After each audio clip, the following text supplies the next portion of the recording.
amahoro y'Imana kuri bo banatwe muri gahunda zacu z'amakuru ya buri munsi unyuze kuri izi channel zacu zombi arizo AMTV show ndetse na Gasabo News 24.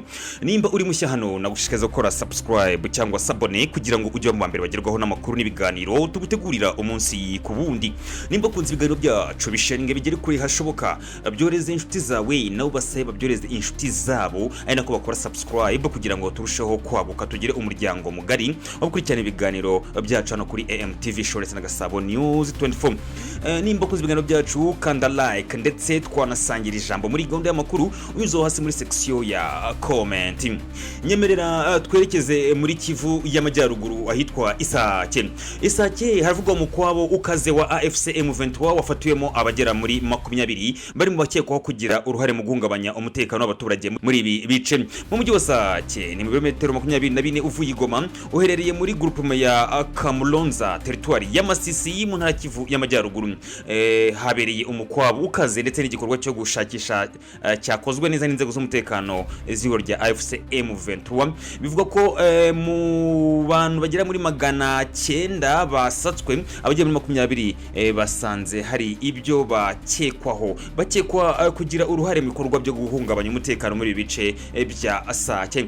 Iyi niyo ngiye kwimanda muri gahunda yacu y'amakuru bana nanjye guhera kuri uyu munota kugera ku munota wa nyuma inkuru irangiye bashe kumenya neza ibijyanye n'uyu Mukwabo wakozwe n'abarwanyi ba AFC M23 bashakisha amwe mu bagira uruhare mu guhungabanya umutekano muri ibi bice byigaruriye. Njye mujye kubana nitwa Etienne Besa ngo Haikaze.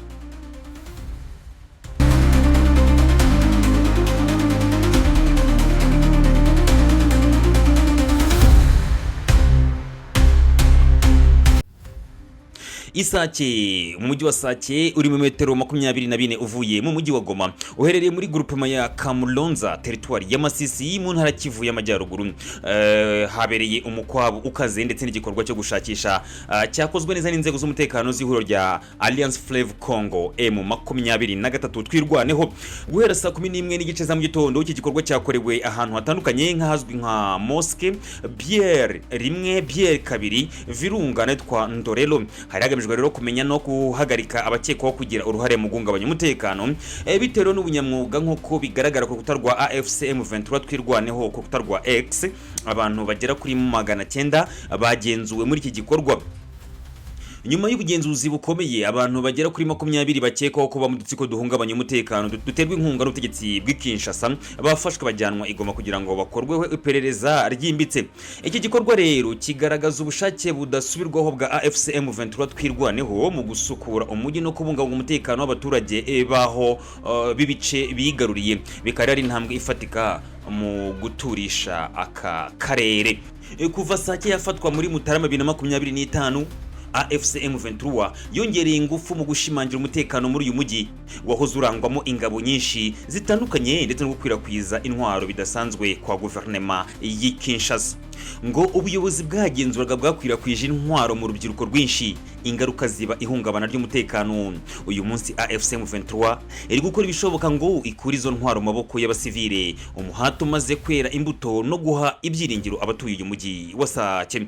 Ibikorwa nk'ibi bisanzwe n'undi byakozwe mu byumweru bibiri bishize mu gace ka Mahutsa ya mbere byerekana icyerekezo cya AFC M23 cyo gushyiraho ikirere cy'ikizere n'umutekano ku ruhande rwayo. Ngo guverinoma Kinshasa aho gushyigikira uwo muhate ikomeje gutera inkunga udutsiko tugamije kubangamira imirimo ya AFC M23.